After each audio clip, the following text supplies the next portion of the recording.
Why was everyone staring at her boots? The morning sun spilled across the training compound, catching on dust and salt, painting everything in shades of discipline and doubt. Sarah Martinez stood there motionless, adjusting the laces on her combat boots for what felt like the 100th time. They were standard issue, nothing special, but to her, they symbolized everything she'd fought for.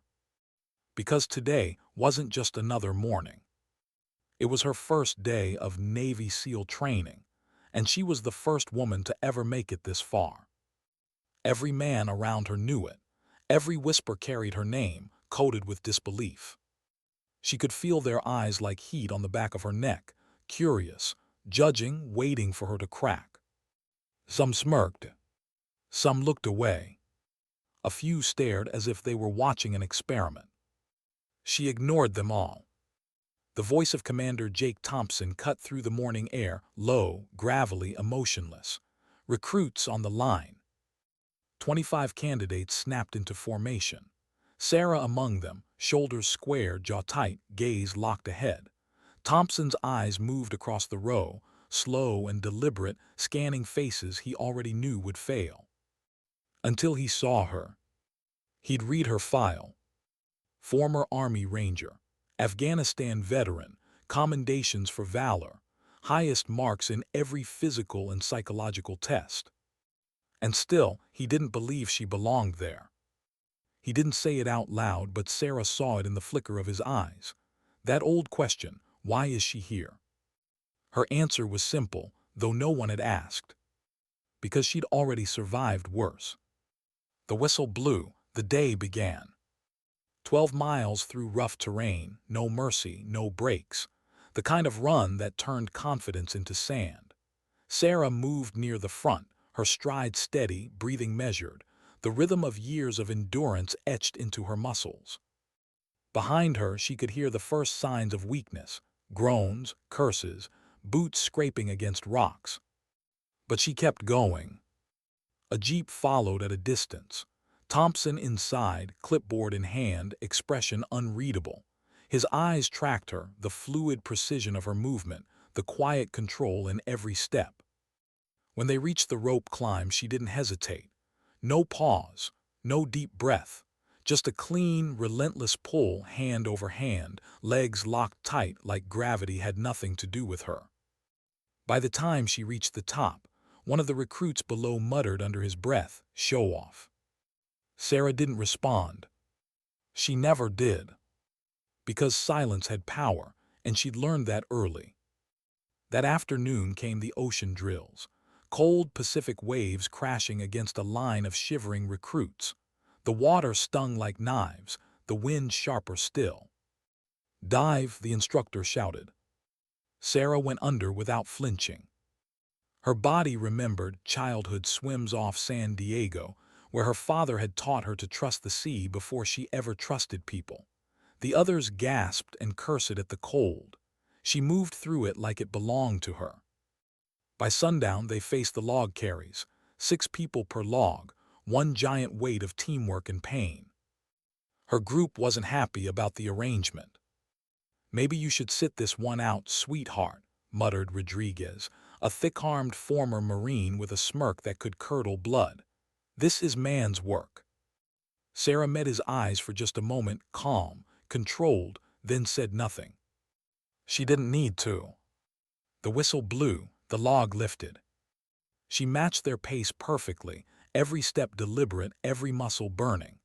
The men didn't coordinate, trying to throw her off balance, childish, transparent. When Rodriguez stumbled, it was Sarah who adjusted, shifting her shoulder, keeping the log steady before it crushed them both.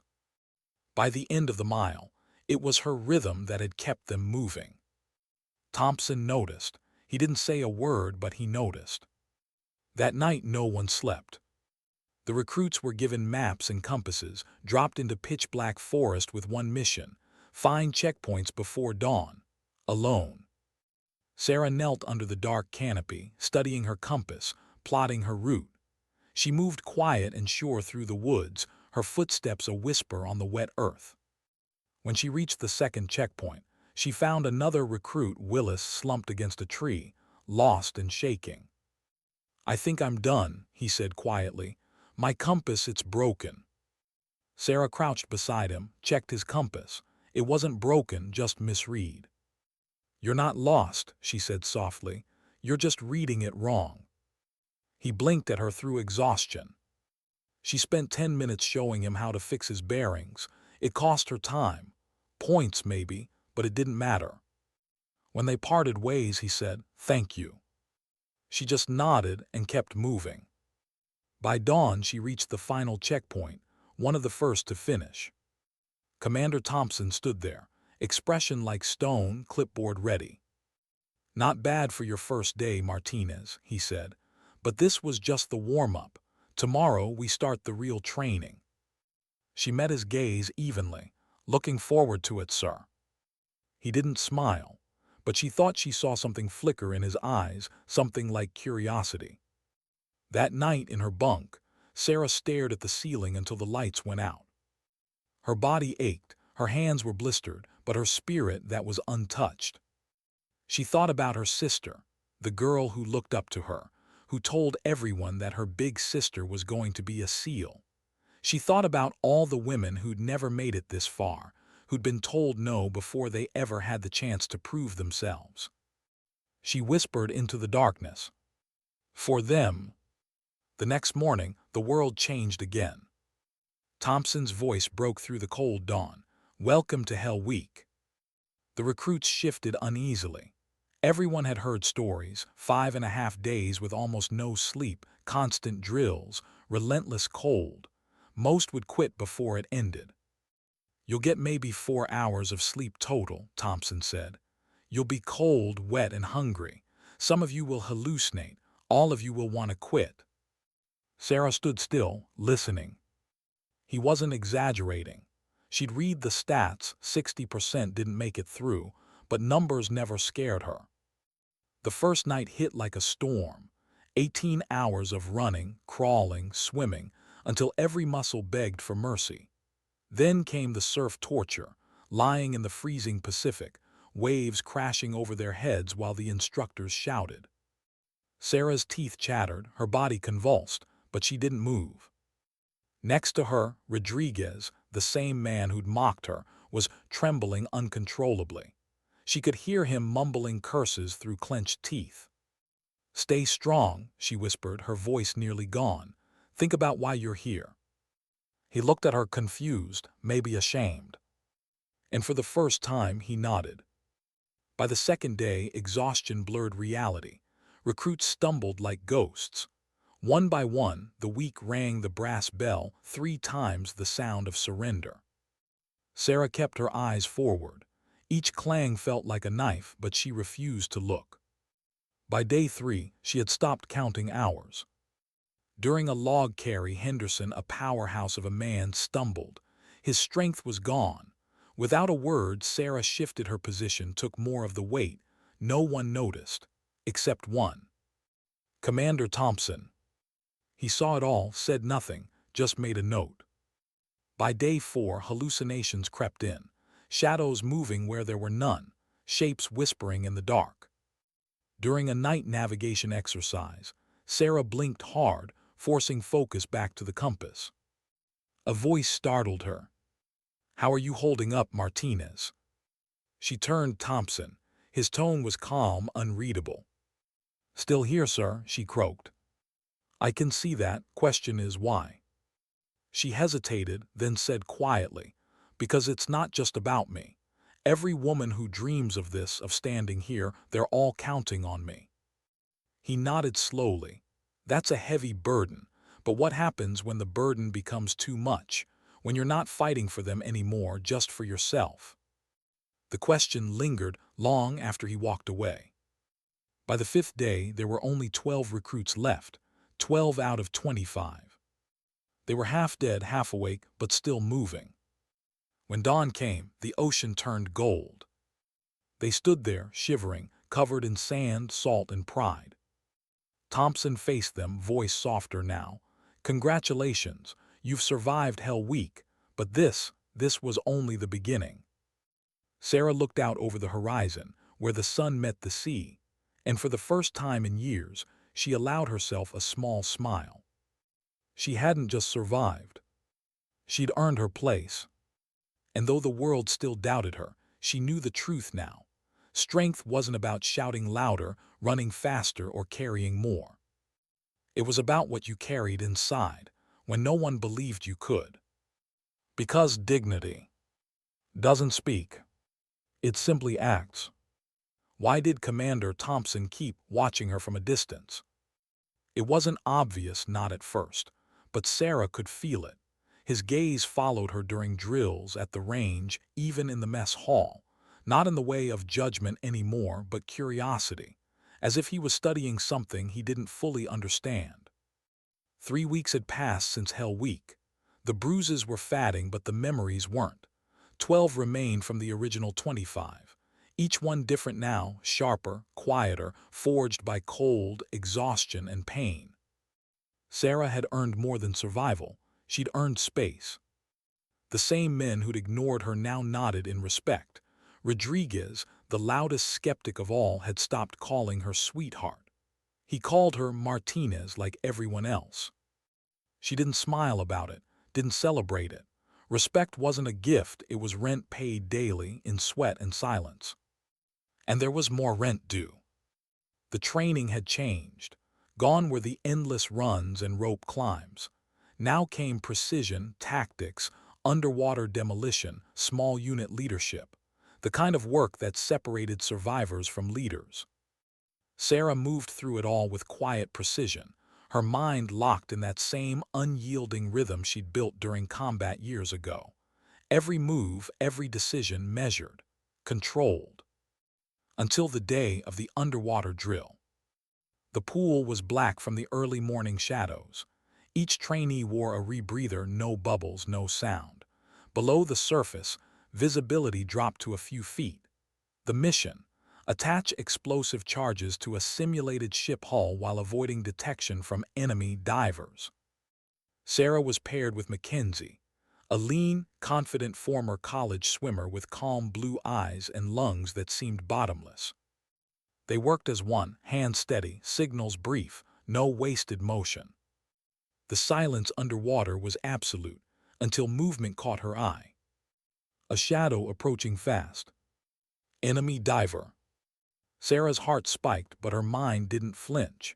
She tapped Mackenzie's shoulder twice. Danger, move low. They slipped beneath the line of sight, hugging the ship's underside, moving slow as ghosts. Minutes felt like hours. When they surfaced, gasping, the stopwatch clicked. Commander Thompson stood at the pool's edge, clipboard in hand as always. "Acceptable time," he said flatly, "but your approach to target was too direct. In a real mission, that route would have gotten you killed." Sarah nodded. "Understood, sir." He turned away, but not before she caught it, a flicker of something like approval beneath his stoicism. That evening, she was summoned to his office. It wasn't large, just steel walls, a desk cluttered with old mission photos, and the faint smell of burnt coffee. She'd been here once before, months ago, but now the air felt heavier. "Sit down, Martinez." She obeyed. Thompson flipped through a folder, his tone unreadable. "I've been reviewing your evaluations. Tactical, psychological, leadership. You're in the top 5% of all candidates I've trained." She stayed silent. Praise always came with a cost. He closed the folder, looked up. "I'm recommending you for the advanced leadership track, early entry." Sarah froze. That wasn't normal procedure. That program was reserved for SEALs who'd already qualified, the future team leaders, the ones expected to command real missions.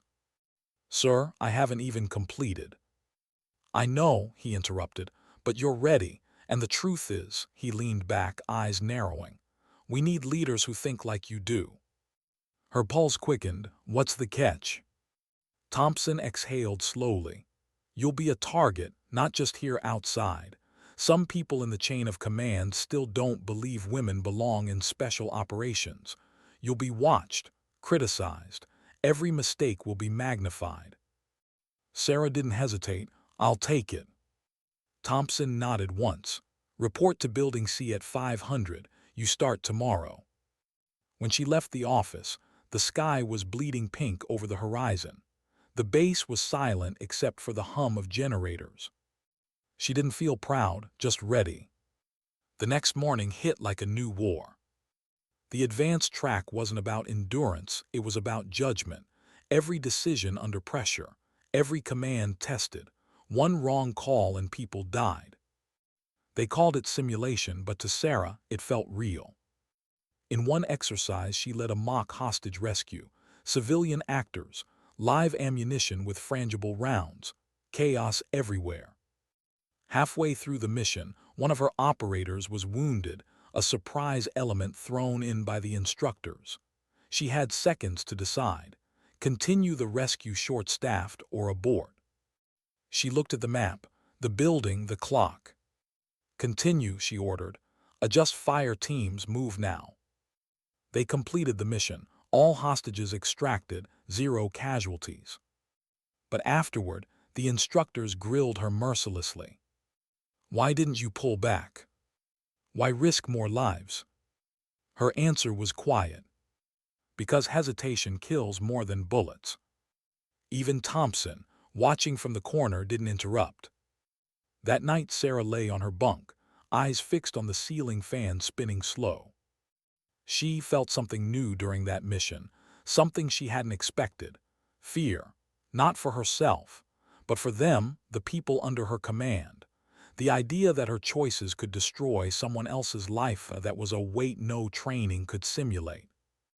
And yet, it was the weight she wanted to carry. Weeks passed, the scenarios grew harder, more unpredictable. She learned to plan for chaos, to think 3 moves ahead, then throw away the plan when reality shifted. Through it all, Thompson hovered like a ghost, never interfering, always watching.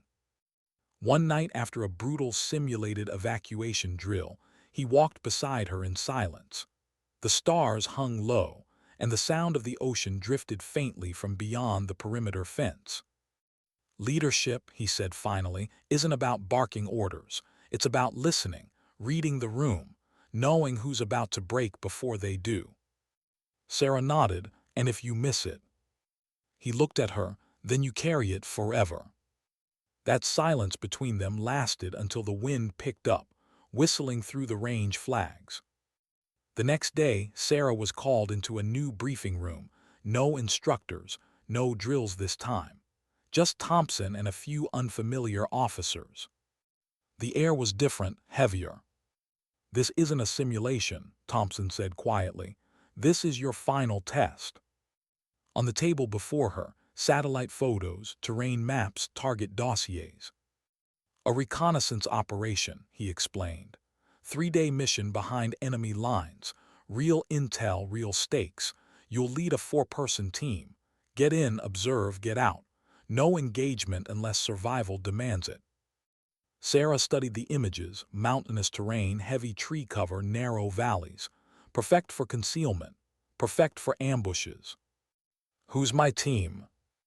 Rodriguez, Mackenzie, Chen, Williams. Familiar names, familiar trust. When do we leave? 48 hours. Thompson's voice softened just slightly. This is it, Martinez. You make the right calls out there and you'll have proven yourself beyond any debate. You'll no longer just be a candidate. You'll be a leader. Sarah stared at the photos again, a valley wrapped in fog. The kind of place that could swallow mistakes whole. I won't fail them, she said quietly.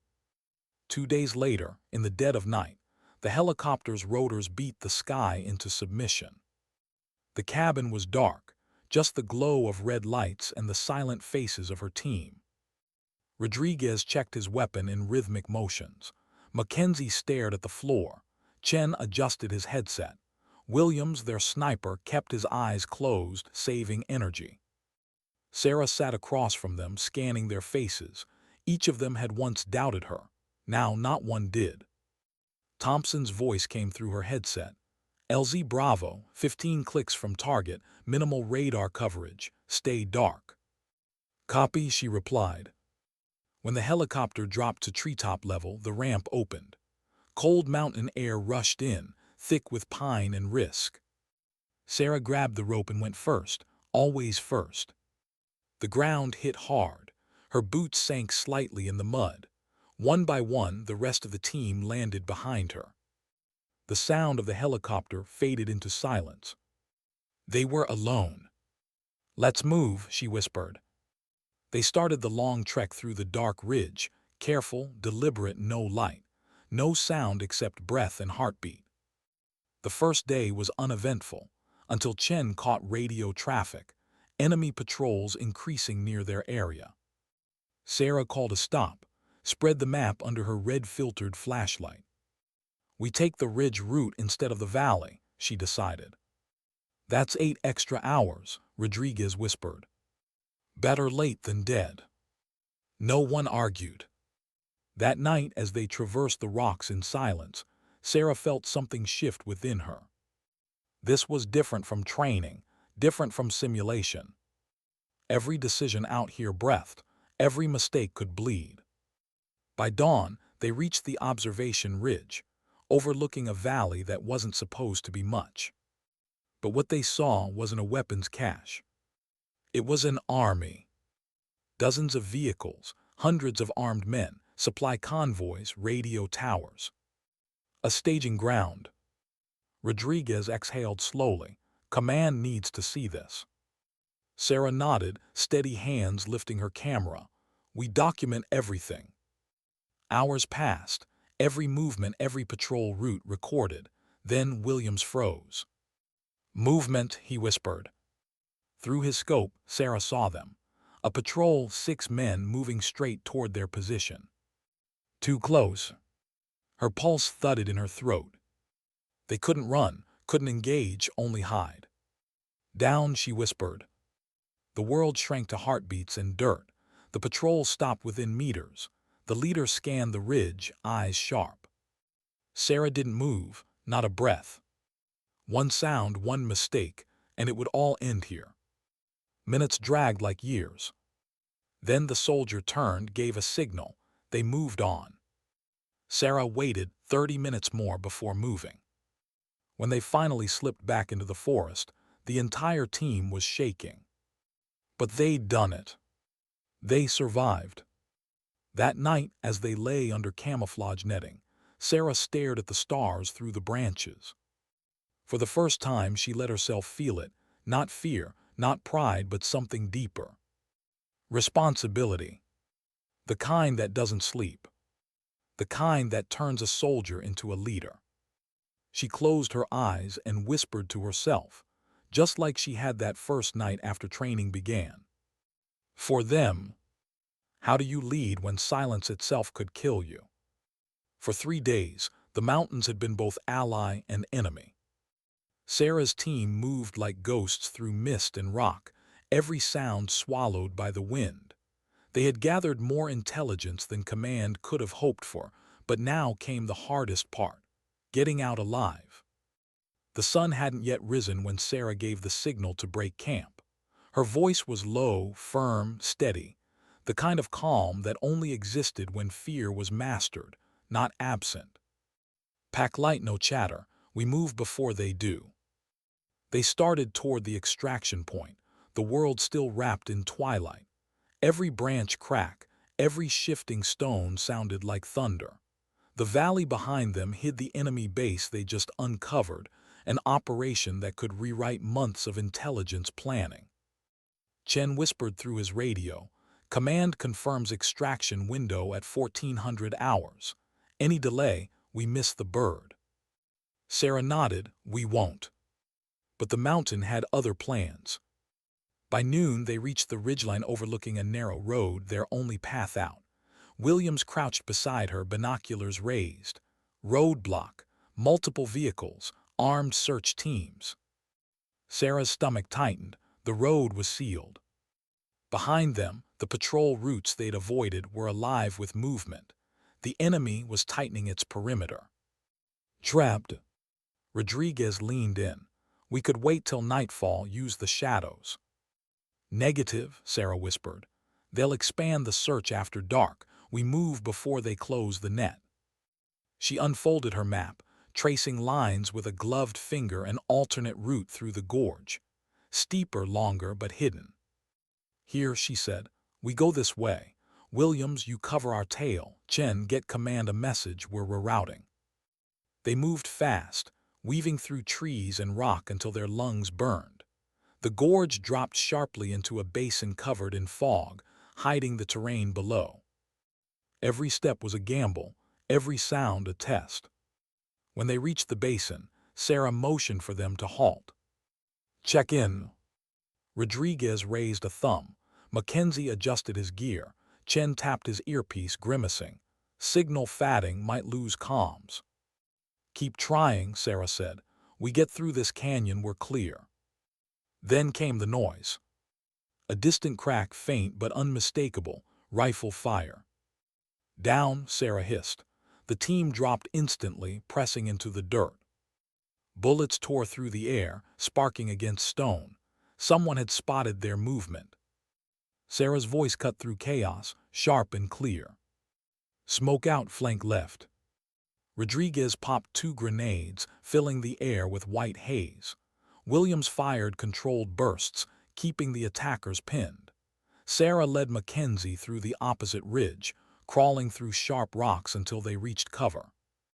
"Visual?" she asked between breaths. 3 hostiles ridge high," Mackenzie said, scanning through his scope. "Could be scouts." "Take them." 3 shots, 3 echoes, silence. When it was over, the only sound left was the wind moving through the fog. Sarah crouched, scanning the bodies through binoculars. They weren't just scouts. They were trackers trained to find intruders. Which meant the enemy, already, knew someone was out here. "Move," she ordered. "We're burning daylight." By the time they reached the extraction point, the sun was bleeding out behind the mountains. A narrow clearing, barely big enough for the helicopter. Chen managed to raise command through static. "Team ready for pickup. Immediate evac required." The wind shifted. Then the distant thump of rotors. Sarah exhaled slowly, eyes still sweeping the horizon. "Stay low, perimeter watch until touchdown." The helicopter appeared through the mist, dark against gold light.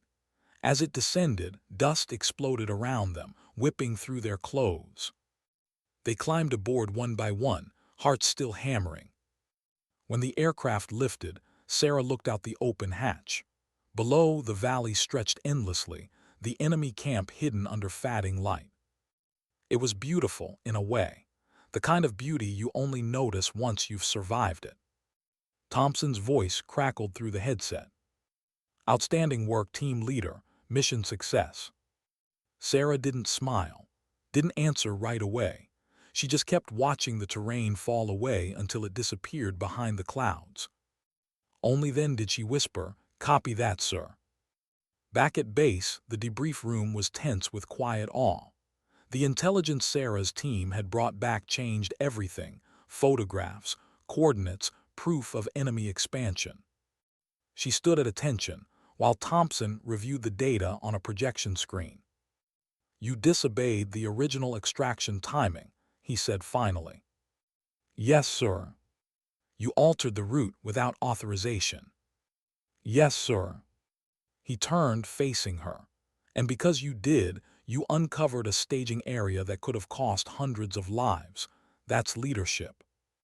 For a moment the room was still. Then he added quietly, "You did good, Martinez." It was the closest thing to praise he ever gave. The mission report spread fast through the ranks. For the first time, people weren't whispering, "Who does she think she is?" They were whispering, "How did she pull that off?" But attention comes with weight, and soon that weight had a name. General Patricia Hawkins. The first female 3-star in Navy history. The kind of officer whose reputation could fill a room before she entered it. 3 days after the mission, Sarah was ordered to her office. When she stepped inside, the general was already standing by the window, hands clasped behind her back. "Lieutenant Martinez," Hawkins said, her voice even but sharp, "your work in the mountains has reached my desk. Congratulations. Thank you, ma'am. Hawkins turned, eyes like steel softened by experience.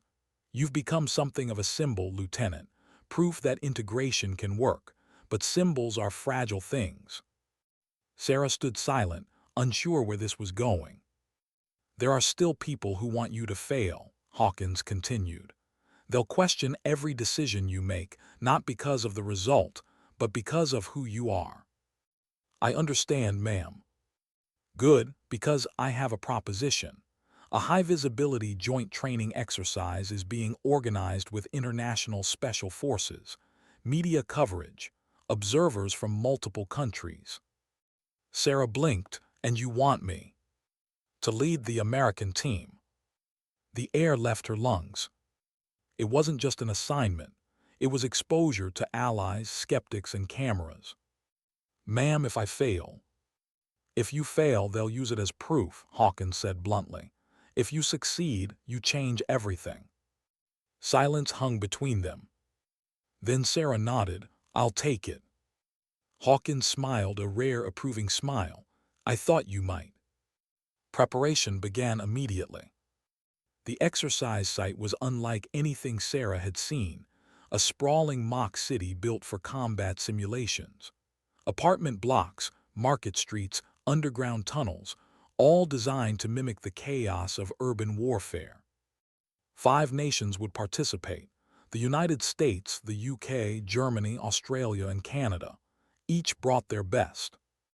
Sarah arrived first with her 12-member SEAL team. The others followed. From the moment she entered the command tent, the air shifted. Conversations paused, eyes tracked her. She was the only woman among 5 team leaders. Captain James Morrison of the British SAS, broad-shouldered, clipped accent, a career carved from tradition, was the first to speak. I mean no disrespect, he said, measured and polite, but this'll be my first time taking orders from a woman in the field. Sarah didn't blink. Then it'll be an educational experience for both of us, Captain. I look forward to learning from you as well. A few heads turned. The room went quiet. Then slowly Morrison nodded. Professional respect, tentative but real. The first exercise simulated a terrorist takeover of a residential building with multiple hostages. Sarah's job: coordinate all 5 teams in a unified assault. The planning room buzzed with tension and testosterone. Maps covered the walls. Each team had its specialty. The British excelled at CQB, the Germans at breaching, the Australians at long-range overwatch, the Canadians at negotiation. Sarah stood before the group, pointer in hand. Every minute we delay, hostages die. But rush it and we risk friendly fire. Coordination is everything. She paused, eyes scanning the room. I'm not here to outrank anyone. I'm here to make sure everyone gets out alive. Morrison's gaze met hers, less skeptical now. Agreed. What's your primary entry? She pointed to the schematic. Simultaneous breach, north, west, and sub-level access. Germans on the main charge. Brits handle third-floor entry. My team runs command coordination. The operation launched at dawn. From the mobile command center, Sarah's voice flowed through every headset, calm, precise, steady. Alpha team, hostiles on floor 3 hold position. Bravo stairwell clear, advance to corridor. Echo maintain overwatch. Through the monitors, chaos unfolded with orchestral rhythm. Doors breached, flashbangs bloomed, hostages extracted. When it was over, the timer stopped at record speed. 0 simulated casualties. Observers from every nation applauded, quiet at first, then sustained. One British officer leaned toward Morrison. I told you she'd pull it off. Morrison smiled faintly. I'll admit when I'm wrong. After the debrief, he approached Sarah privately. My skepticism was misplaced, he said. You run a tighter command than most men I've served under. Sarah shrugged. No offense taken. Skepticism keeps everyone sharp. He smiled. I'll remember that. The next scenario, simultaneous attacks at multiple sites, pushed her harder than ever. She had to divide forces, manage overlapping radio channels, and adapt to new threats in real time. At one point, the Canadian team called for help, pinned down by simulated snipers. Sarah diverted the Australians to reinforce them within 60 seconds. The decision saved the scenario. When the final exercise ended, the scoreboard told the story. Fastest operation, highest coordination rating, no friendly casualties. Cameras flashed as evaluators approached her. General Hawkins' voice over the comm was proud but measured. "Lieutenant, you just made history again." But Sarah didn't feel like history. She just felt tired. The briefing room emptied. Only Thompson remained, arms crossed, that familiar half-smile ghosting his lips. "You realize what you just did, right?" he asked. Sarah nodded slowly. "Led a team." He chuckled. "No, you led 5. She looked down at her hands, scraped, calloused, trembling slightly. Maybe it was pride, or maybe exhaustion, maybe both. All she knew was that, for the first time in her career, no one questioned her place at the table. And somewhere, quietly, she began to believe she'd earned it. That night, alone in her quarters, she stood before the mirror. Her reflection was raw, sunburned, streaked with dust and salt. But behind her, the wall bore the same flag she'd carried since the beginning. For a moment, she turned her back to it, and the small tattoo at the base of her spine caught the light. A phoenix rising from flame. No one else saw it that night. But soon the world would. And when it did, it would remember. Why did they choose her to lead this one? That question followed Sarah Martinez through every corridor, every whispered conversation, every sideways glance that trailed her after the international exercise. The answer was simple and heavy. Because she'd earned it. And because failure now wasn't an option. 6 months had passed since the world had first seen her face across news briefings and military reports. Lieutenant Sarah Martinez, first female SEAL team leader in active command. Some hailed her as progress. Others called her politics in uniform. But Sarah didn't care for headlines. She only cared for one thing: the mission. And now that mission was real. A forward operating base, a foreign desert. 8 months of deployment, in a region where insurgency and chaos intertwined like wildfire. Her task force would train local allies, gather intelligence, and execute precision strikes on high-value targets. The briefing room was thick with tension. Colonel Barnes, a grizzled operations officer, stood beside a digital map riddled with red markers. "This won't be simple advisory work," he said. "Our presence is limited, but our impact is. You'll be commanding 24 operators from multiple special operations units. You'll have autonomy and responsibility. A bad call out there doesn't just cost lives, it costs politics." Sarah studied the map. The terrain was brutal: mountains in the north, desert in the south, villages scattered like fragile bones across the sand. She nodded once. "Understood, sir." Beside her, Commander Thompson, now her executive officer, watched her with quiet approval. He'd insisted on being assigned to her team. "If she's leading it," he told command, "I'm going." When the meeting ended, he caught her in the hallway. "You ready for this?" Sarah looked at him. "Were we ever?" He smiled faintly. "That's the right answer." The C-17 touched down at midnight. Through the window, Sarah saw nothing but endless sand under moonlight, a pale and restless ocean. The base was a temporary fortress, concrete, wire, light towers cutting through darkness. The heat hit her first. Even at night it felt alive, the kind that clings to skin, unforgiving. They were met by a convoy of Humvees. The drivers, local soldiers, eyed her with quiet curiosity. She was used to it. Colonel Rashid, the local commander, greeted her the next morning. His handshake was firm but guarded. His eyes studied her, not unkindly but uncertain. "I have read your file, Commander Martinez," he said in careful English. "You have combat experience." "Yes, sir, Afghanistan, multiple joint operations." He nodded slowly. "Then we will see what lessons you bring to our soil." Over the next weeks, Sarah did what she did best, earned respect the hard way. She trained beside them, ran with them in the sand, fired from the same lines, ate their food, listened to their stories, treated their wounded. Little by little, doubt turned to trust. Her men saw it first, the way Rashid's soldiers began to mimic her hand signals, follow her commands even when translators fell behind. It wasn't authority that moved them, it was authenticity. One night, Thompson found her sitting on the edge of her cot, staring at her gear. "You haven't stopped since we got here," he said. She shrugged. "If I stop, I think." He sat down across from her. "Thinking, not the enemy, Martinez. Forget that and you'll burn out before the mission does." She smirked slightly. "You sound like a mentor now." "Don't get used to it." But under the dim light, something unspoken passed between them, a recognition. That strange bond forged only in hardship, where words fall short and respect says enough. The first mission came sooner than expected.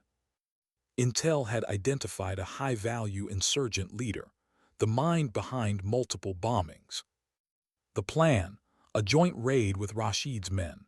His troops would take the lead, supported by Sarah's task force from overwatch positions. It was meant to be simple, it never was. The night was black, starless. The desert wind howled low. Sarah crouched beside a dune, eyes fixed on the village compound through her night vision goggles. She could see movement inside, too much. "Something off," she murmured.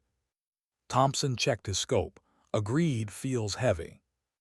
The local assault team moved first, creeping through alleyways, silhouettes against the dim light. Then gunfire. "Contact front." The radio erupted with chaos, shouting in two languages, orders and screams blending into static. Rashid's men were pinned down, outgunned. Sarah didn't hesitate. Alpha, Bravo, suppressive fire now. Tracer rounds cut through the dark like fireflies. Her teams opened up from the ridgeline, hitting hard, controlled. But the insurgents were dug in deep, firing from rooftops and windows. The village lit up like a storm. "Command, we need support," Thompson yelled. Sarah's jaw clenched. "Negative, airstrikes off limits, civilians in play." "Then what?" "We move." She grabbed her rifle, slung it tight, and sprinted downhill into the chaos. Thompson swore under his breath and followed. Bullets shredded the sand around them. Sarah dove behind a stone wall, dust exploding in her face. Williams cover the east, Mackenzie smoke the north entrance. The air filled with white haze. Sarah and Thompson pushed forward, moving from shadow to shadow, closing on the enemy position. When they reached the heart of the fight, Rashid's men were cornered, pinned by machine gun fire. Sarah shouted over the noise, "We're with you." Together they surged forward. Thompson tossed a flashbang. Light and sound ripped through the night. Sarah broke cover, firing in short, precise bursts. Within minutes the compound fell silent, the target captured alive. But not everyone made it. 2 local soldiers lay wounded. Sarah dropped to her knees beside them, tearing open med kits. Her hands worked fast, steady, covered in blood and sand. When the medevac arrived, Rashid found her still kneeling in the dirt, sleeves soaked. "You fought like a warrior," he said softly. "My men will follow you anywhere." Sarah didn't look up. She just kept pressure on the wound. "Tell them to follow the mission, Colonel, not me." News of the success spread fast. A perfect joint operation, no civilian casualties. Washington was thrilled. Headlines called it a model of cooperation. But Sarah saw something else: patterns, retaliation. The enemy was shifting, adapting. A week later the bounty appeared. Her name, her unit, her face. Posters and chatter across enemy networks.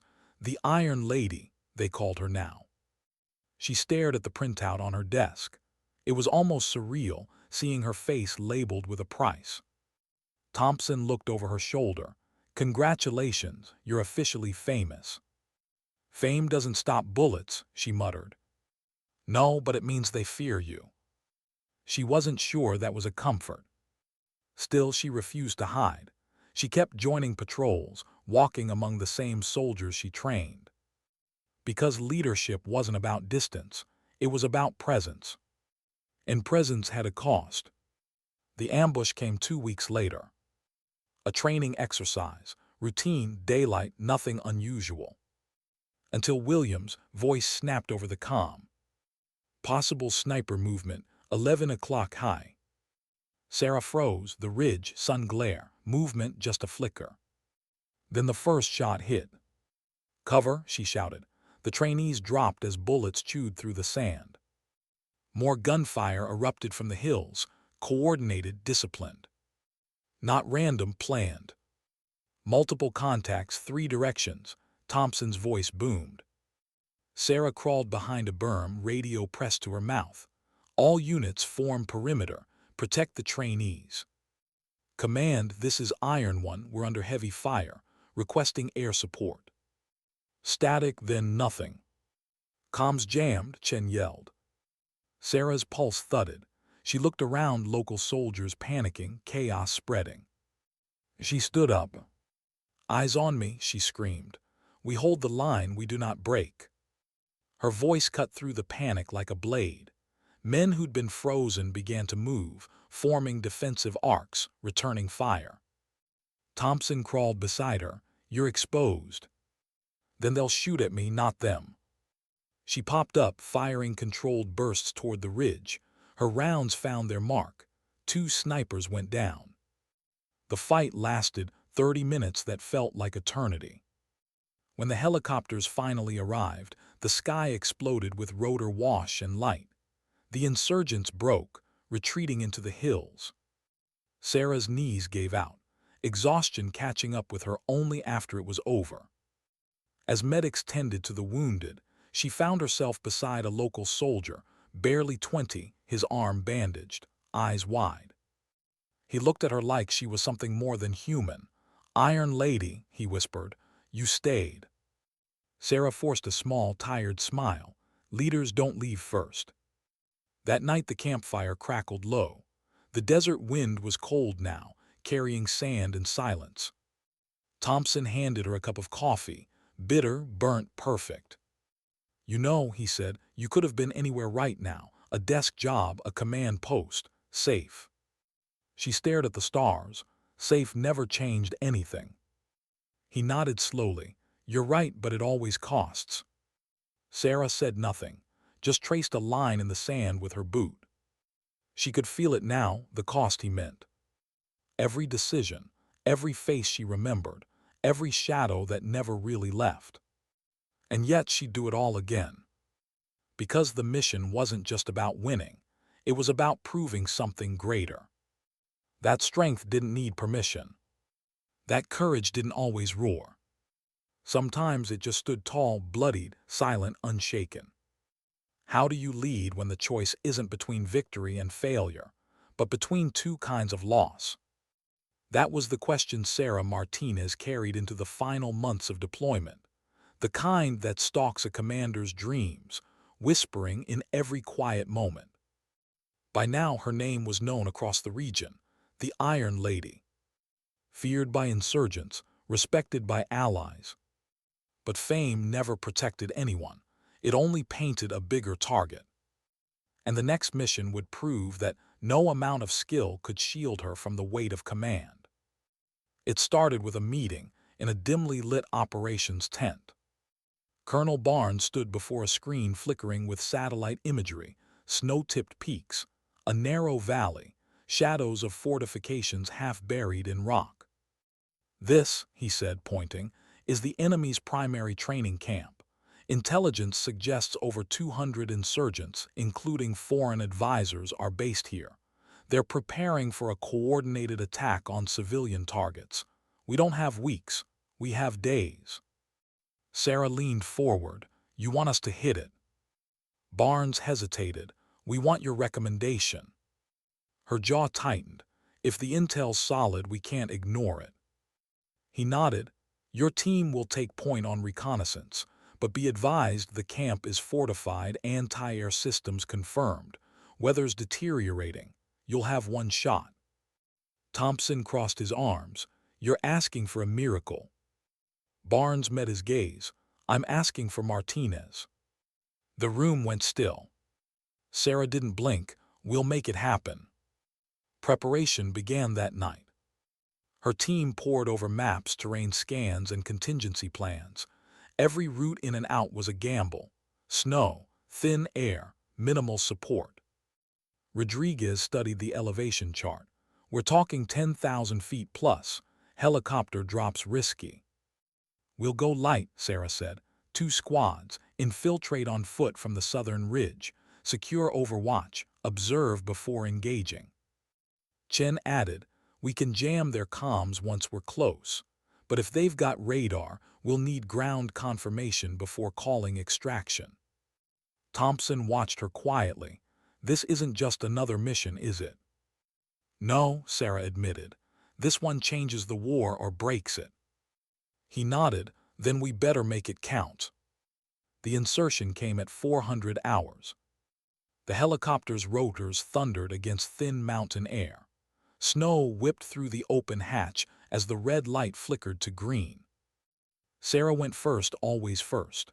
The rope burned through her gloves as she fast-roped into darkness, boots hitting rock and snow.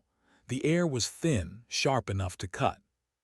The team assembled in silence, 12 figures moving through ghostlight, snow crunching under their weight. They hiked for 6 hours through the ridge, battling wind that felt like knives. Every breath tasted of frost and adrenaline. When they finally reached the overlook, Sarah dropped to her knees behind a boulder, raising her binoculars. What she saw froze her blood. The camp wasn't small. It was massive, rows of tents, vehicles, armed patrols, anti-air guns, radio towers. This wasn't a hideout, it was a fortress. Thompson crouched beside her. Jesus. Sarah's voice was a whisper. We were told a training camp. This looks like a full operational command. Chen clicked on his recorder, documenting everything. For hours they watched and logged. Patterns, patrols, numbers, equipment. Then the report came through, an encrypted ping from intelligence. Urgent update. Satellite confirms civilian hostages on site, possibly aid workers captured last month. Sarah felt the words hit her chest like a physical blow. Hostages. She rechecked the images. The east sector, smaller buildings near the perimeter. Rodriguez leaned in. Ma'am, that changes everything. She nodded slowly. We can't just strike, we'd kill civilians. Thompson's jaw clenched. Orders say recon only, but if there are hostages. She cut him off. We verify first. They waited until nightfall. The temperature dropped to freezing. Through her scope, Sarah saw movement in the eastern building, silhouettes, bound and guarded. Confirmed, she whispered. Civilians, at least 6. She exhaled, breath clouding the air. We'll adjust the op plan. Phase 1, secure hostages. Phase 2, neutralize munitions. Phase 3, exfil. Thompson frowned. Command didn't authorize an assault. I know. He studied her face. You're going to do it anyway. Sarah's gaze didn't waver. If we walk away, those people die. I won't leave them here. He sighed, then we'll do it right. Before dawn, snow began to fall, thick, silent. Sarah gathered the team under a jagged outcrop. Their breath rose in white clouds as she laid out the final plan on a waterproof map. Assault Team Rodriguez, Mackenzie, and Bravo Element, you hit the west perimeter and draw them out. Rescue Team, you're with me. We move east, silent entry through the drainage path. Chen handles comms. Williams overwatch from Ridge High. No one fires unless fired upon. She looked each of them in the eye. We get those hostages out, everyone comes home. The silence that followed wasn't fear, it was trust. They moved like shadows through snow. Sarah's heartbeat matched the rhythm of the wind, fast, uneven, alive. When they reached the drainage path, she signaled halt. Her gloves brushed against cold steel, a gate half buried in ice. She cut the lock with bolt cutters, every sound swallowed by the storm. Inside, darkness. The tunnel smelled of damp earth and oil. They moved in single file, flashlights off, relying on instinct and memory. At the far end, light flickered from a crack in the wall, voices, foreign and sharp. Sarah motioned to Thompson. They slipped closer. Through a gap she saw them, guards packing before a locked door. 6 civilians inside, cold, huddled, terrified.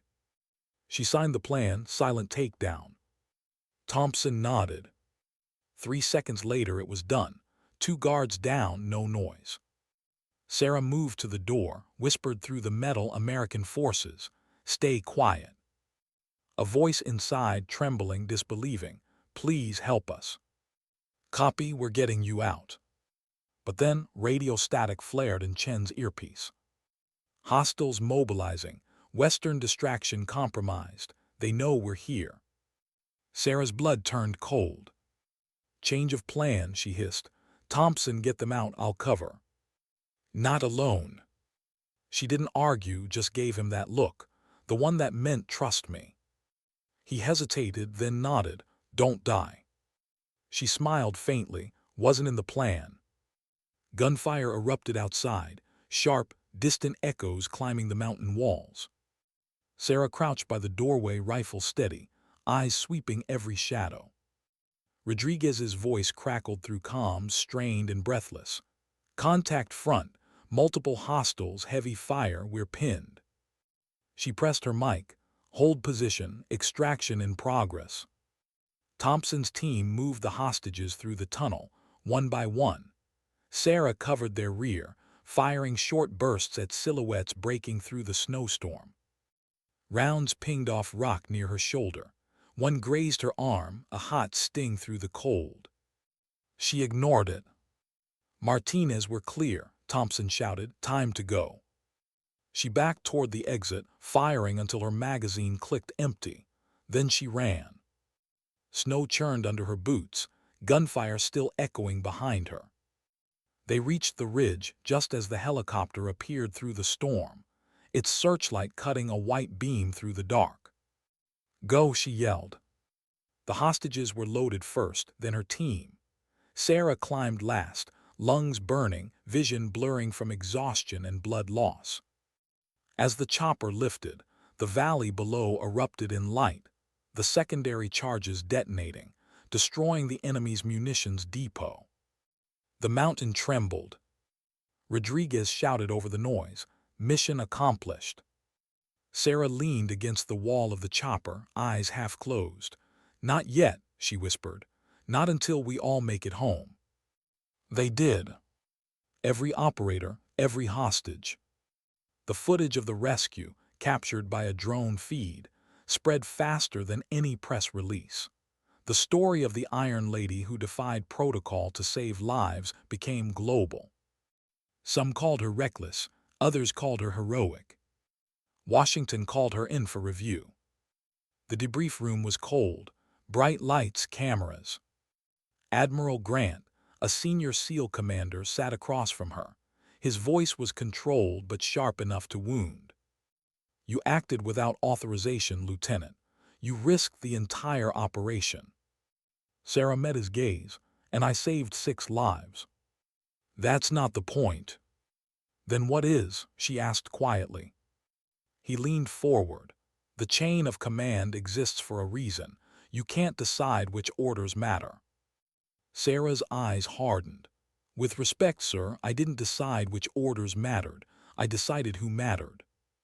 The room went silent. Thompson sat beside her, jaw set. "If you want to discipline someone, you can start with me." I backed her call. Admiral Grant's expression didn't change. This conversation isn't over, dismissed. As Sarah rose, a murmur passed among the other officers, part admiration, part disbelief. One of them whispered, "She just told the Admiral off." Thompson chuckled under his breath. She didn't tell him off, she told the truth. That night, Sarah sat alone on the barrack steps, staring at her hands. The desert wind carried the faint sound of helicopters and prayer calls. Her sleeve was torn where the bullet had grazed her arm. The wound was shallow, but the deeper one, the one no bandage could touch, sat behind her ribs. The weight of command, the memory of screams, the faces of those she couldn't save before. Thompson approached quietly, 2 cups of coffee in hand. Still awake. Still thinking. He sat beside her. About what? She looked out over the sand. About what comes next, about how long you can lead before you lose yourself. He nodded slowly. The answer's simple. Oh yeah. You never stop losing. You just learn which parts you can live without. Sarah smiled faintly. That's comforting. It's honest. The silence that followed was heavy but human. Then faint laughter from the barracks behind them. The younger operators celebrating survival. Sarah glanced back, the corners of her mouth softening. They don't know yet. No, Thompson said, but one day they will. The next morning, Sarah received new orders. A return to the U.S. A public commendation. She wasn't sure how she felt about it, but orders were orders. She didn't yet know that the ceremony waiting for her, the cameras, the speeches, the uniforms, would lead to the moment that would echo through headlines worldwide. The day she'd be stripped in public. And the world, including that SEAL commander who once doubted her, would finally see the tattoo on her back. What does a soldier do when the war outside ends, but the war inside refuses to? That was the question echoing in Sarah Martinez's chest as the aircraft touched down on home soil. The crowd beyond the hangar barriers was already cheering, flags waving, cameras flashing, a sea of faces she couldn't feel connected to. Homecomings were supposed to be joyful. But for Sarah, they were heavy. Because she knew this wasn't really about her. It was about what she represented. The first female SEAL to lead a multinational joint mission. The one who defied orders and saved lives. The one they could put on posters, in press releases, in carefully worded statements about progress. She wasn't a person to them now. She was a headline. Thompson stood beside her as they walked down the ramp, his uniform crisp despite the dust still clinging to his boots. He glanced sideways at her and murmured, "Smile for the cameras, Commander." She didn't. She only nodded once, slow and deliberate, the way soldiers did when everything inside was louder than applause. Reporters shouted questions. Flashbulbs burst like small explosions. How does it feel to be the first woman to command a SEAL task force? What went through your mind when you disobeyed orders? Do you consider yourself a hero? Sarah kept walking, eyes straight ahead. In truth, she didn't have an answer to any of those. 3 days later, she stood in the Pentagon Auditorium, a place that smelled of polish and formality, not gunpowder and sweat. The seats were full, officers, dignitaries, media, and behind them, a few soldiers who'd fought beside her. On the stage, a lectern, a flag, and a row of decorations laid neatly on a table. The event was official, a public commendation for bravery and leadership under fire. A PR move, everyone knew, but wrapped in medals and ceremony. Admiral Grant presided, the same man who'd once reprimanded her. She thought about refusing the medal, thought about staying silent, but Thompson had convinced her otherwise. "You're not accepting it for them," he said. "You're accepting it for the ones who never got to." So here she was, standing straight under blinding lights, while cameras panned across her face. The Admiral's voice echoed through the hall. Commander Sarah Martinez, for exceptional courage, integrity, and leadership in the face of danger, the United States Navy commends you with the Distinguished Service Cross. Applause. Flashes. 1,000 eyes. He stepped forward, medal in hand, ready to pin it on her uniform. And that's when it happened. A murmur started in the front rows. Then someone from logistics whispered something to the Admiral's aide. Confusion rippled quietly, then spread. A uniform discrepancy, a missing insignia. Sarah's jacket, the one she'd worn into combat, the one that still bore a rip near the left shoulder, didn't meet ceremonial presentation standards. Protocol dictated that she change. In front of everyone. She didn't understand at first. Now, she asked. The aide nodded stiffly. Yes, Commander, standard compliance. Cameras are live. Thompson, seated nearby, stood halfway up. That's unnecessary, he muttered. But the Admiral raised a hand, not out of malice, but blind adherence to optics. Commander Martinez, please comply. This is being broadcast internationally. For a moment, the air itself seemed to stop moving. Sarah's mind flashed, deserts, gunfire, blood and snow, men screaming her name. And now this. She looked at the crowd, at the cameras, at the soldiers who once doubted her, now watching to see how she'd react. Every instinct told her to walk out. Every ounce of pride told her not to give them the satisfaction. But then another voice. The quieter one. The one that said, dignity doesn't speak, it acts. So she nodded once, unbuttoned her jacket, and stripped it off. The room fell utterly silent. She stood there, undershirt plain and regulation white, the harsh lights carving her in shades of human and myth. At first no one noticed. Then the murmur shifted, gasps, a hush that felt heavier than any explosion. On her back, just below the neckline, half hidden by the curve of her shoulder blade, was the tattoo. A black and scarlet phoenix, wings rising through faded scars. Not decorative, not rebellious. Symbolic. It wasn't just ink. It was her story, rebirth through fire, survival through loss, strength through pain. The Admiral froze mid-motion, the medal still in his hand. The SEAL commander seated in the front row, a man named Marcus Hale, one of the most decorated officers in the Navy, leaned forward, eyes wide. He'd served for 30 years. He'd seen soldiers break, men lose everything, heroes fade. But he'd never seen someone stand like that. Not proud, not defiant. Just unshaken. The camera flashes softened, like even they were too reverent to intrude. Sarah didn't move, didn't cover herself. She stood there, the only sound her slow, steady breathing. Then quietly, Admiral Grant lowered the medal.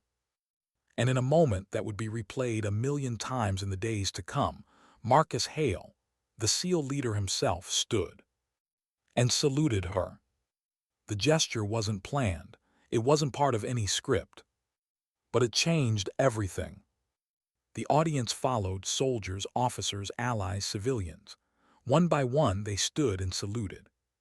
Sarah blinked, emotion catching her off guard. The lights blurred. The applause started not loud but deep, like thunder rolling through history. Thompson whispered from the side, almost to himself. She stood tall. And she did. Unmoving. Unbowed. A soldier who had been stripped of her uniform, but not her dignity. Later, backstage, she found herself alone for a moment, jacket still folded in her hands, the medal now pinned over her heart. The reporters had been kept back. The noise was gone. Only the sound of her own breath remained. Hale entered quietly, his eyes, the same ones that had seen war's worst, softened. I've seen men break under less, he said. Sarah didn't answer. He added, when I first heard about you, I thought it was politics, diversity, optics, but what I saw out there, that wasn't politics, that was power, the kind that doesn't come from rank. She turned to face him. Then why did it take this long for them to see it? He smiled faintly. Because the world doesn't always listen to strength when it whispers. Sometimes it has to watch it stand. He paused, then gave a final nod, sharp, respectful. Commander Martinez, it's been an honor. And he left her there, the silence now gentler than before. Outside, the headlines exploded. She stood tall, the ceremony that shook the Navy. Phoenix on her back, symbol of silent strength. When a woman's dignity redefined command. Half the world praised her. Half called it a stunt. Sarah didn't respond to any of it. She spent the next day in the range, alone, just firing into the wind, each shot a heartbeat, each shell casing a breath she didn't know she'd been holding. Thompson found her there, leaning against a wall of sandbags. "You know," he said, "you just started a conversation this country's been avoiding for years." She smirked. "I didn't say anything." "Exactly." He looked at the tattoo, still visible beneath the collar of her t-shirt. "That symbol, what's it mean to you, really?" Sarah exhaled slowly. "It's what's left when everything else burns away. Regret. Resilience." They stood in silence for a while, watching the horizon. Then she added softly, "They stripped my uniform, Tom, but they couldn't strip the story written underneath it." He nodded, "And now the whole world's reading it."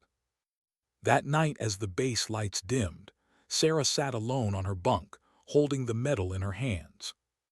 It gleamed under the faint yellow bulb, heavy, uncomfortably so. She thought of the men she'd lost, the ones she'd saved, the ones who still fought battles no one would ever write about. Her hand brushed the tattoo, fingertips tracing the wings. And she smiled just a little, because she finally understood something she hadn't before. That the uniform never made her strong. It only tried to hide what already was. The next morning, she walked back into the SEAL headquarters to resume her duties. Some saluted, some looked away. And somewhere deep in that building, behind old walls and older traditions, Marcus Hale waited with her reassignment orders. When she entered, he rose from his chair and extended a hand. "No rank," he said quietly. "No name, just respect." Sarah took it. Firm, steady, unshaken. And for the first time in her long, hard career, she allowed herself to feel proud. Not because they'd finally seen her, but because she'd never stopped standing, even when they tried to take everything else away. And later, when someone asked her what that moment, the public stripping, the tattoo, the salute, had meant to her, she didn't give a speech. She just said softly, "Sometimes dignity doesn't speak. It simply acts." End of Part 6. Would you like me to continue with Part 7, approximately 1,500 plus words? The aftermath of the ceremony, how the world reacts, how the Navy grapples with her defiance, and how Sarah begins mentoring the next generation of women soldiers while dealing with the quiet cost of everything she's endured. You said 7. ChatGPT said. Got it. Here's Part 7, grounded, cinematic, and emotionally rich, tilde 1,500 plus words. This chapter follows the aftermath of Sarah Martinez's public stand, how it shakes the institution, divides opinion, and forces her to face both recognition and isolation. It also begins her quiet transformation from warrior to mentor, and the haunting cost that comes with it. Part 7. What happens after the world salutes you? No one tells you that part. No one warns you what silence feels like when the applause dies. For Sarah Martinez, it wasn't fame that followed her, it was distance. The moment she stood on that stage, stripped and unbroken, she crossed a line no one had drawn before. A place between legend and controversy, between symbol and soldier. Some called her courageous. Some called her insubordinate. The truth, as always, lived somewhere in between. The Navy's official statement came 2 days later. Commander Sarah Martinez acted with distinction and professionalism under unique circumstances. The Navy remains proud of her service and continues its commitment to excellence and inclusion. Neat polished, completely hollow. Behind closed doors, the tone was different. Her direct superiors, the ones who'd once whispered doubts behind polished glass doors, now spoke her name in careful tones. Meetings used phrases like optics management and protocol assessment. Even Admiral Grant, who'd watched the moment unfold firsthand, looked at her differently now. Not as a soldier to command, but as a force to navigate. She wasn't just an officer anymore. She was a movement. And the institution didn't know how to handle movements. Her first day back at SEAL headquarters was quiet. Too quiet. The usual banter in the hallways faded when she passed. Conversations paused. Salutes lingered a beat too long, not out of disrespect, but uncertainty. They didn't know how to look at her. As one of them. As a myth. Or as a problem. Thompson noticed it before she did. He caught up with her outside the training hangar. "You feel it, don't you?" Sarah didn't look up. Every room's colder than it used to be. He nodded. They're not used to a story that doesn't fit the mold. She forced a small smile. Then they'll have to adapt. Yeah, he said softly, but adaptation's slow, and institutions slower. The next week she was reassigned, no ceremony, no explanation. Officially, Training Development and Integration, Special Operations Command. Unofficially, sidelined. Her new office was small, tucked deep in a wing no one visited. No mission maps, no radio chatter, just silence and paperwork. To most, it looked like punishment. But to Sarah, it felt like space, and she didn't yet realize what that space would become. On her first morning, a young ensign knocked nervously on her door. "Commander Martinez." Sarah looked up from her files. "Come in." The ensign hesitated, then stepped forward, voice trembling. "Ma'am, I just wanted to say thank you. My sister's applying to Bud S next month. She saw your video. She said, if you could stand like that, she could stand too." Sarah blinked, caught off guard. "Tell her not to stand for me," she said quietly. "Tell her to stand for herself." The ensign nodded, eyes shining, and left. And just like that, the office didn't feel as empty. Word spread. Within weeks, letters started arriving from cadets, soldiers, even civilians. Women, men, parents. Stories of resilience, of loss, of courage borrowed from a single moment they'd seen replayed online 1,000 times. One letter read, "They told me to stay quiet, but I watched you stand, Commander, and I realized silence isn't always strength, sometimes it's surrender." Sarah folded that one carefully and kept it in her drawer. Because it reminded her of the version of herself she almost forgot, the one who didn't shout, didn't demand, didn't break. The one who simply stood. Her role evolved quietly. Training development turned into mentorship. She started visiting SEAL prep schools, speaking not from podiums but beside obstacle courses, boots in the dirt. Her speeches weren't fiery, they were real. Raw, honest. "You'll fail more than you'll win," she'd tell recruits. "You'll question yourself. You'll want to quit. But one day, you'll realize strength isn't what you show the world, it's what you carry when no one's watching." They listened. Because she wasn't selling glory.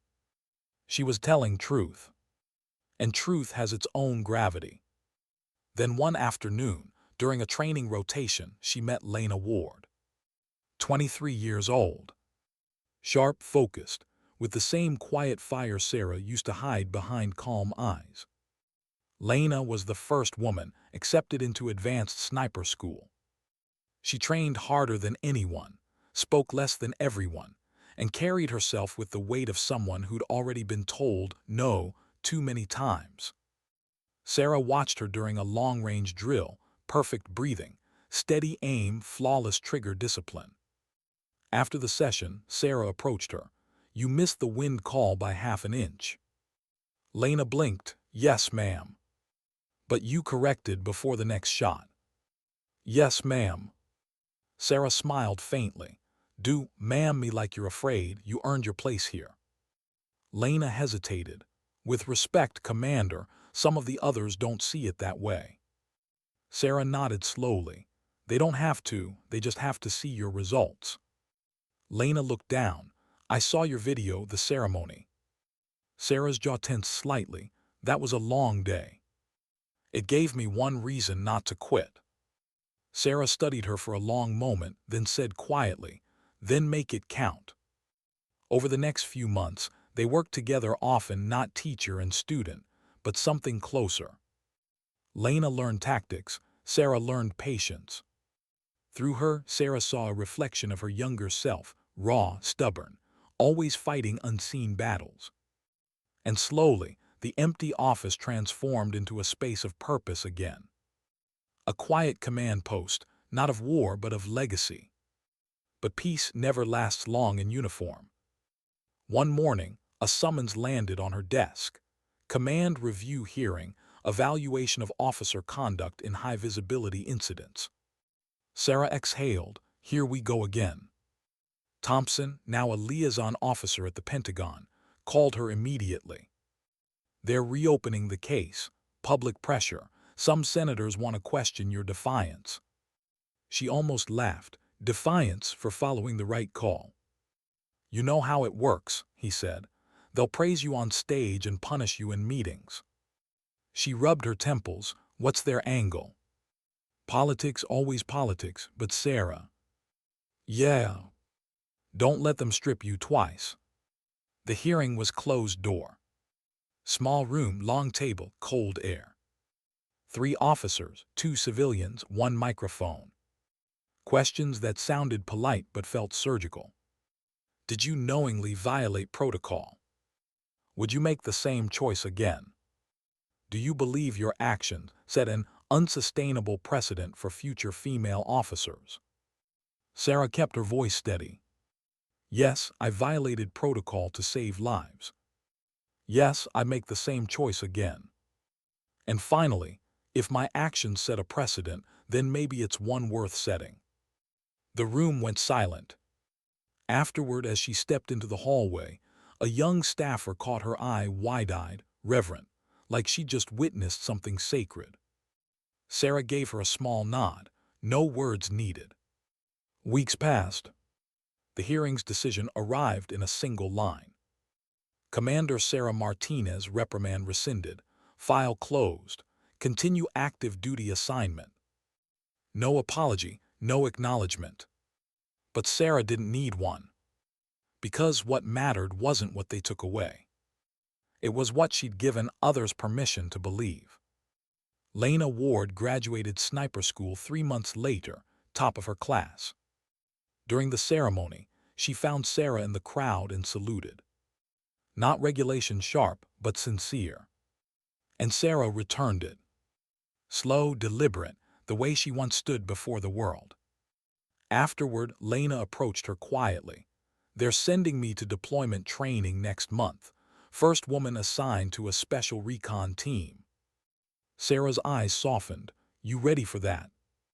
Lena smiled. "You made sure I would be."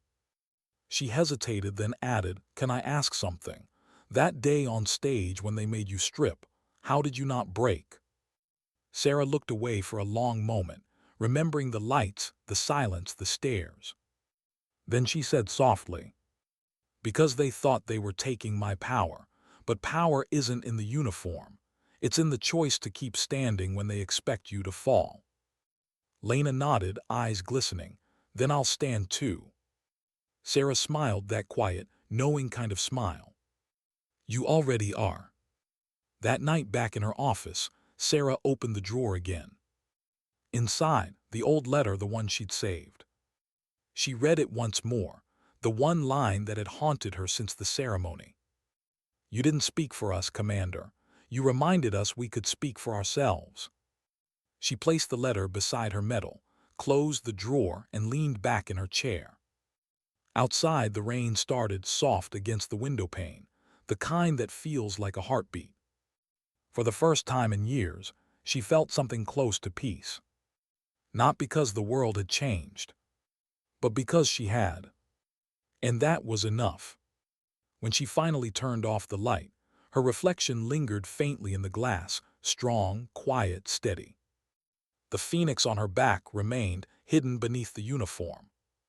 But its meaning was everywhere now.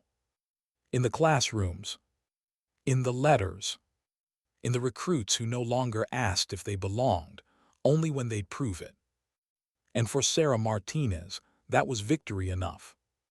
What happens when the battle ends, but the war inside never does? Sarah Martinez had asked herself that question 1,000 times. Sometimes in the stillness before dawn, other times in the echo of gunfire that memory refused to fade. Years had passed since that day, the day the cameras flashed, the day the world saw her stripped bare and unbroken. Some called it courage, some called it rebellion. To her, it was neither. It was necessity. It was truth. And truth, she'd learned, never fades. It just waits for someone to carry it forward. Her new assignment came quietly, no press, no ceremony. Operational Oversight Liaison, Joint Humanitarian Command. A title that sounded administrative. But Sarah understood what it really meant. It meant trust. They were sending her to oversee a multinational relief mission in a region once torn by the same war she'd fought. The same mountains. The same wind. The same ghosts. The flight was long, the kind that leaves you alone with your thoughts. Out the window, the world looked peaceful, like it had never known violence. She smiled faintly at the irony. Thompson sat across the aisle, flipping through a file. His hair had gone grayer since the old days, his voice rougher. "You ever think we'd end up back here?" he asked. Sarah shook her head. "Not like this." He chuckled. "You and me both." They landed near dusk. The base had changed, more tents than towers now, more aid trucks than tanks. But the land still smelled the same: dust, diesel, and something ancient. The kind of scent you don't forget, even if you want to. On their second day, Sarah met with local officers, some new, some who remembered her name. One of them, Colonel Rashid, now older and limping from an old wound, greeted her with genuine warmth. "Commander Martinez," he said, smiling beneath deep lines, "you came back." She returned the smile. "Didn't think I'd see this place again." He gestured toward the distant hills. "You once fought here, now you build here, balance perhaps." She thought about that for a long moment. Maybe redemption. He nodded slowly. Redemption is harder than war. The mission was simple: rebuild what was broken. But even peace has its enemies. A convoy carrying medical supplies went missing one morning, vanished without contact. Rumors spread fast: insurgent remnants, warlords, scavengers. Sarah felt the old weight return to her chest. When command hesitated, citing risk, she spoke up. "Those are our people out there. We don't leave them." Thompson sighed, knowing that tone too well. "You're not leading another raid, are you?" She gave him a tired smile. "Old habits die hard." They left before dawn, a small recovery team. No armor, minimal backup. The valley was quiet, eerily so. The kind of quiet that hums with warning. After hours of searching, they found the wreck, the convoy overturned in a dry riverbed. Smoke, bullet holes, abandoned. "Signs of struggle," Rodriguez muttered, scanning the ground. "But no bodies." Sarah crouched beside the tracks. Footprints heading east, heavy load, they took hostages. She straightened, eyes narrowing. The same direction as the ruins she'd once fought near years ago. The same place she thought she'd left behind. The rescue team tracked the prints through the canyon. When they reached the mouth of an old stone compound, Sarah raised her hand, halt. Movement, voices, armed men guarding the entrance. Thompson whispered, "We're outnumbered same as before." She gave a grim smile, then it's déjà vu. They moved like ghosts through the sand.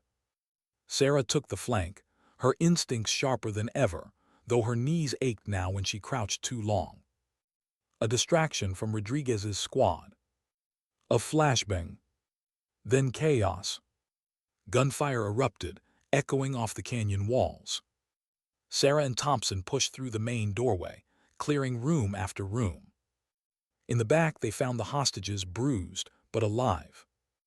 A young medic clung to her arm as she cut his restraints. "You came for us," he whispered. Sarah smiled faintly, "Always." Then a sound metallic close. A rifle cocking behind her. She turned too slow. The insurgent's barrel was already raised. But before the trigger could pull, another shot cracked the air. The gunman dropped. Sarah spun to see who fired and froze. Lena Ward. Standing in the doorway, rifle steady, breathing hard. "What the hell are you doing here?" Sarah hissed. Lena smirked. "Reassigned from recon. They said you'd need eyes out here." Sarah shook her head, half angry, half proud. "You disobeyed orders." "Learn from the best," Lena said. Sarah couldn't help but laugh, short, breathless, real. Together they pulled the hostages out through the canyon, bullets snapping against stone. Thompson called for extraction, voice steady over chaos. The choppers arrived minutes later, whipping the desert into a storm. Everyone got out. Everyone but Sarah. As she ran toward the helicopter, a blast tore through the ridge, a delayed mine, buried years ago, awakened by the fight. The shockwave threw her to the ground. When she opened her eyes, everything was white. Not the desert, a ceiling. Hospital lights. Her left arm bandaged, her leg in a brace. Thompson was there, leaning against the wall, relief softening his face. "You scared the hell out of us," he said quietly. Sarah blinked, "Everyone else?" "All alive. You took most of the blast." She exhaled, eyes closing briefly. "Figures." "Lena stayed with you the whole way," Thompson added. "Wouldn't leave the stretcher." Sarah smiled faintly. "Good soldier." He nodded. "Good teacher."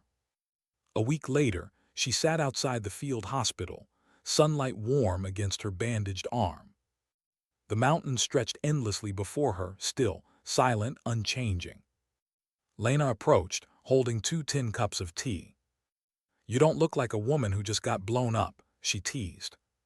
Sarah chuckled. "You don't look like someone who disobeyed a direct order."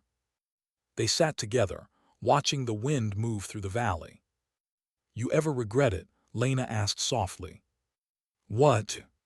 "Standing up, that day, everything that came after." Sarah took a long breath, the kind that feels heavier with memory. "No," she said finally. "Regret means you trade truth for comfort, and I've learned comfort's a cheap metal." Lena nodded. "They talk about that day like it was history." Sarah smiled faintly. "It wasn't history. It was a mirror. Everyone saw themselves in it, who they are or who they're afraid to be."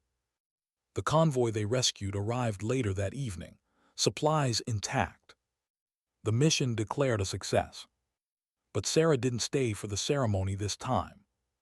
She stood quietly near the edge of camp, watching the sun melt behind the horizon. Thompson joined her, carrying her jacket, the same one from that long-ago stage. He handed it to her. "Still yours." She traced the torn shoulder seam. "You kept this." "Didn't feel right throwing it away. History, you know." She smiled. "It's just fabric." He looked at her for a long moment. "No, Sarah, it's proof." Then he walked off, leaving her alone with the fading light.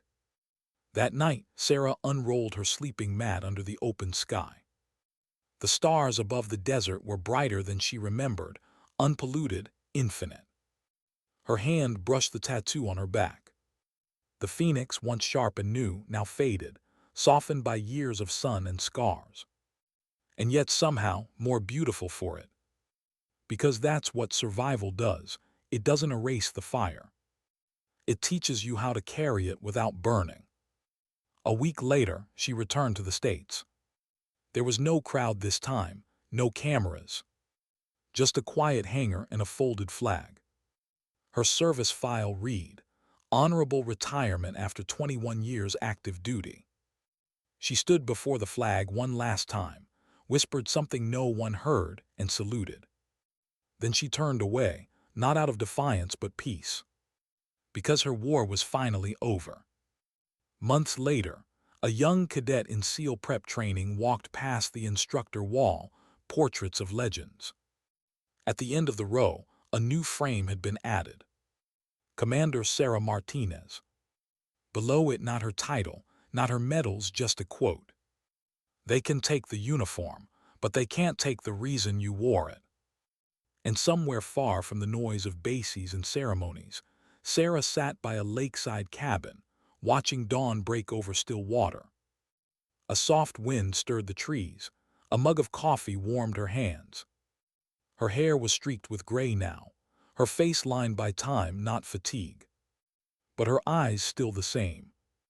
Unyielding, quiet, human. A knock on the door broke the silence.